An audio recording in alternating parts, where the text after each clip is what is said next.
2024년 5일 3월 23번인데요. 공감에 대한 내용이에요. 고객들의 필요와 충족을 만족시키기 위해 기업에 가장 필요한 기술에 대해서 이야기를 하고 있고요. 자, 공감이라는 것은 종종 가장 바라는 기술 중 하나죠. 근데 이게 공감이 무엇을 의미하는지는 정확하게 밝히지는 않지만 고용주나 직원에게 가장 바라는 기술 중에 하나라는 겁니다. 공감이라는 게. 엠파시라는 단어 잘 기억해 주시고요. 그리고 어휘에도 지금 넣어드렸어요. 그리고 연결사 올도도 들어갔고, 그 다음에 빈칸으로도 우리가 한번 생각을 해볼 필요는 있다라고 얘기를 하는 겁니다. 왜냐하면 얘가 주제문장이거든요. 주제문장. 자, 몇몇 기업은 강조를 하고 있는 겁니다. 인지적 공감을요. 그러니까 리더가, 음성이 주어져.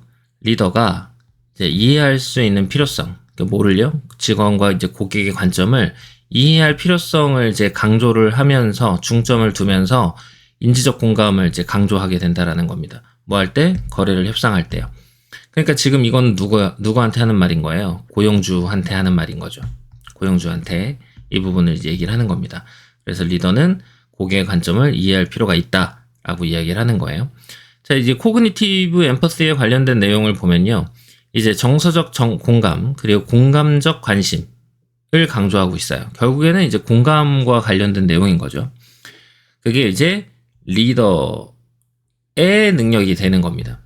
그러니까 직원과 고객의 신뢰를 얻는 리더의 능력을 중점을 두면서 이런 것들을 강조해요. 이것 역시 리더한테 이야기를 해주는 거죠. 그것 역시도 진정한 관심과 동정심을 가지고 직원과 고객을 대해서 신뢰를 얻는 리더의 능력에다 중점을 두고 있는 겁니다. 자, 썸 컨설턴트가 이렇게 주장을 하고 있는 겁니다. 성공적인 기업은요, 공감 능력을 길러야 된다. 포스터란 단어도 잘 기억하시고요. 어펙티브란 단어도 잘 기억하시고요. 자, 그것이 의미하는 게 뭐냐? 즉, 기업은 시장조사를 잘 수행해야 된다라는 겁니다. 그런 시장조사를 잘 수행을 한다라는 건 결국에 고객의 관점에서 좀 보고 있겠네요. 그쵸? 그래서 공감 능력을 길러서 트렌드가 어떤지, 시장은 어떤지 이런 것들을 좀 살펴봐야 된다고 얘기를 하고 있어요. 그래서 지금 여기에 있는 건 순서 문제로도 넣어드렸고, 그 다음에 5번 문장 같은 경우는 삽입으로도 우리가 한번 생각을 해봐야 돼요. 다시 말해서 이런 내용인 거죠. 공감적인 기업은 고객의 필요와 요구를 이해하고 있고, 그 다음에 이것들을 채우기 위해서 되게 노력하고 있다는 걸 의미해요. 공감을 담은 디자인을 몇몇 사람들이 이야기를 해요. 이야기를 할 때 그것이 무엇을 의미하느냐라는 것은 회사가 다양한 사람들의 구체적 필요사항을 고려해야만 한다. 그럼 여기서 고려해야만 한다라는 건 필요와 요구를 충족시켜야 된다. 그래서 여기도 빈칸으로 넣어드린 거죠. 그래서 제품을 디자인할 때는 이런 사람들, 다양한 사람들의 구체적 필요사항을 고려해야 된다. 결국엔 뭡니까? 공감이죠. 공감을 해야 된다는 겁니다. 선생님, 저는요, 문장을 볼 때, 지문을 볼 때 내용은 이해를 하는데 잘 문제는 못 풀겠어요 라고 하는 친구들을 봤을 때 우리가 생각해 봐야 되는 건 뭐냐면, 일단 너희들의 어휘 수준은 어느 정도입니까? 이 부분을 우리는 고민을 해봐야 되거든요. 그걸 고민하지 않고서는 그 다음 과정으로 넘어가긴 어려워요. 그러니까 그걸 방학 때 우리가 많이 채웠어야 하는 거고, 그 다음에 선생님이 1등급 받고 싶은 아이들, 유이어라든가 반이어라든가 이런 것들도 찾아보라고 했고요. 선생님이 알려주는 것도 중요한데 선생님이 알려주는 건 사실 별로 중요하지 않아요. 그걸 내가 정리를 한다는 것도 되게 중요한 의미를 갖게 되거든요. 그냥 써져 있는 걸 보는 것과 내가 찾아보는 것은 너무나 큰 차이가 있다는 겁니다.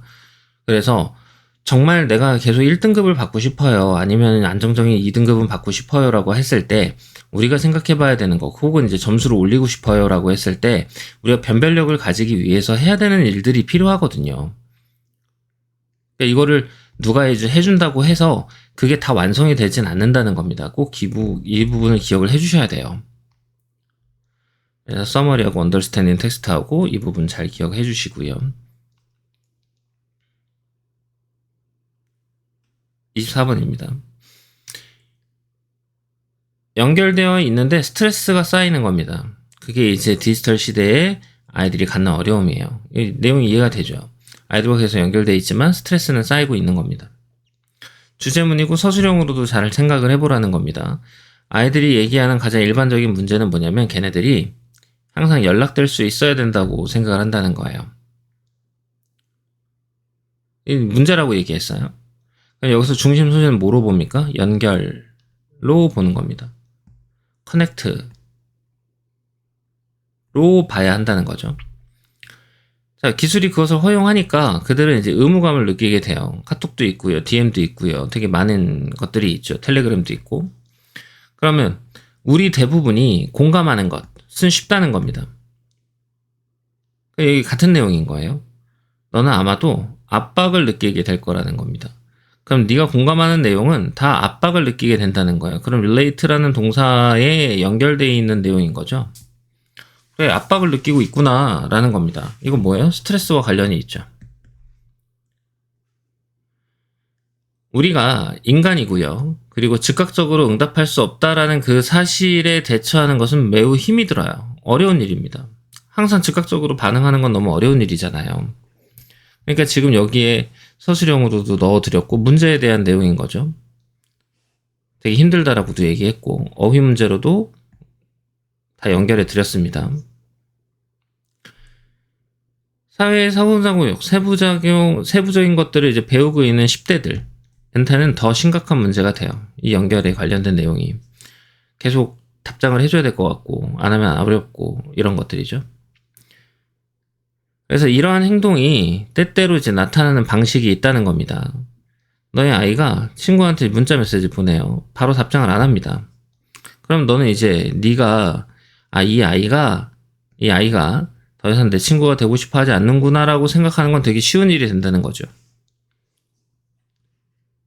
그래서 지금까지 여기 문장 삽입으로도 넣어드렸고 그리고 그것과 마찬가지로 얘 역시도 문장 삽입으로도 우리는 생각해 볼 수 있겠죠.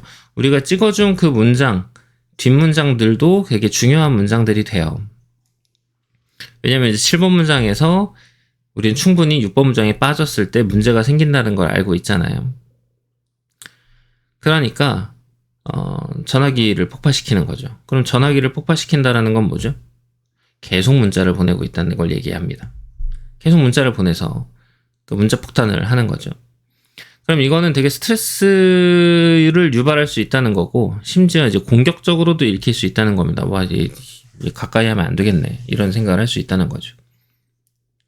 하지만 이제 너는 알게 되죠. 얼마나 쉽게 이런 일이 일어나니까 라는 것을 알게 돼요. 그러니까 지금 여기서 하고 싶었던 말은 부담 느끼고 즉각적으로 반응할 수 없는 것을 다루기가 어렵고 답장 안 하면 원하지 않는 친구라고 생각을 하고 스트레스 받고 그래서 기술로 인해서 언제나 연락 가능해야 된다는 부담을 느끼는 것이 아이들이 겪는 가장 큰 문제다. 그럼 이제 이런 서머리 같은 경우, 이제 요약 같은 경우는요. 여러분들이 이제 이런 식으로 한 문장으로 쓸 수 있어야 되는데 이렇게 한 문장으로 계속 쓰려면 정말 반복해서 보는 거 말고는 사실 쓸 수가 없잖아요. 그럼 내가 이런 지문을 딱 봤을 때 한 문장으로 요약이 되게 가능한 사람이다 라고 하면 상관이 없는데 만약 이럴 걸 내가 봤는데도 요약이 가능하지 않은 사람이다. 그럼 이건 어디서부터 온 결과물입니까? 여러분들이 고등학교 1학년 때까지 얼마나 책을 많이 읽었는가 여기에 영향을 받는단 말이에요. 하지만 이건 역시도 우리가 극복을 해낼 수가 있죠. 어떻게? 지금 이렇게 지문을 보면서 선생님의 수업을 들으면서 그 다음에 이제 요약문을 계속 반복적으로 읽는 겁니다. 되게 단순해요. 공부를 한다라는 건. 그러니까 어려운 일은 아니라고 생각을 꼭 해줘야 된다는 거죠. 꼭 기억하십시오.